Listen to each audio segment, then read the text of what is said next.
रत्नागिरी शहरातील प्राचीन श्रीराम मंदिराच्या प्रांगणात यंदाचा शाही दसरा सोहळा मोठ्या उत्साहात आणि दिमाखात साजरा करण्यात आला।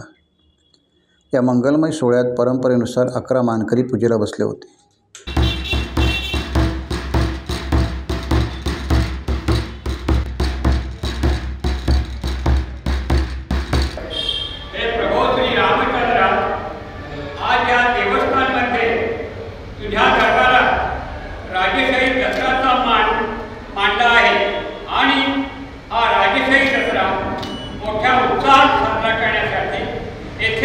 मान्यवर मंडळी, भाविक व बालगोपाळ उपस्थित आहेत।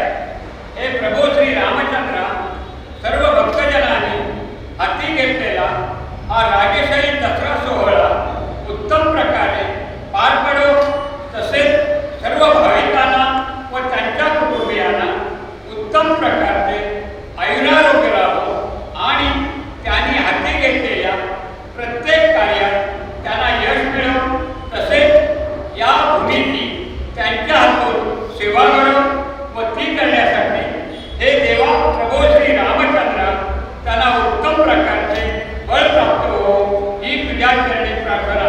बोलो प्रभू श्री रामचंद्र की जय, या रामचंद्र की जय, या रामचंद्र की जय।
देवीच्या प्रांगणामध्ये आपलं भरपूर स्वागत आणि दसऱ्याच्या सर्वांना हार्दिक शुभेच्छा।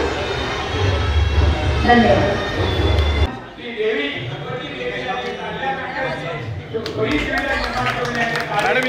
जरा एक मिनिट मॅडम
विनायकं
विधिवत ब्राह्मणांच्या मंत्रघोषात मंदिरातील देवी तुळजाभवानीच्या प्रांगणात शस्त्रपूजन करण्यात आले. त्यानंतर शमीपूजन पार पडले.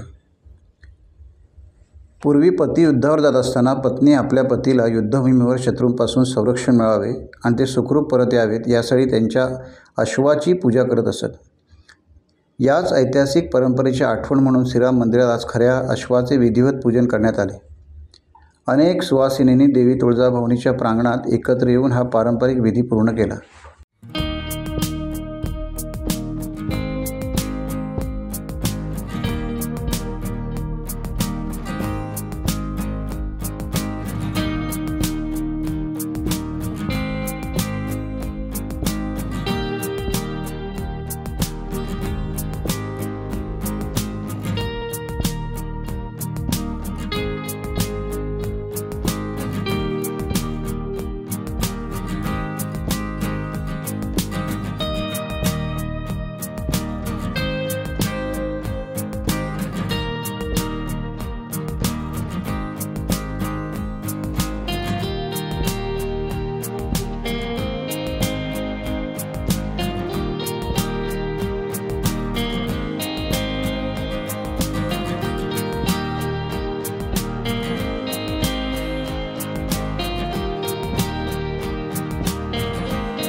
यानंतर आपट्याच्या वृक्षाचे प्रतीक म्हणून देवीच्या प्रांगणात आपट्याचे पूजनही करण्यात आले आणि भाविकांनी उत्साहाने सोने लुटण्याचा आनंद घेतला.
नवरात्र उत्सवादरम्यान राम मंदिराच्या प्रांगणात आयोजित करण्यात आलेल्या विविध कार्यक्रमांच्या आयोजकांचा आणि कलाकारांचा सन्मान सोहळाही लगेचच पार पडला. मंगलमूर्ती प्रतिष्ठानच्या अध्यक्षा माननीय उर्मिलाताई घोसाळकर यांच्या शुभ हस्ते हा सन्मान सोहळा पार पडला. यावेळी दैनिक रत्नागिरी टाइम्स डिजिटलचे मुख्य संपादक मालक माननीय उल्हासराव घोसाळकर साहेब, मंदिराचे सर्व पदाधिकारी आणि शहरातील नागरिक मोठ्या संख्येने उपस्थित होते. हा शाही दसरा सोहळा रत्नागिरीच्या सांस्कृतिक वैभवात भर घालणारा ठरला. टाइम्स डिजिटलला लाईक करा, शेअर करा, सबस्क्राईब करा आणि बेल आयकॉन दाबायला विसरू नका. Times digital.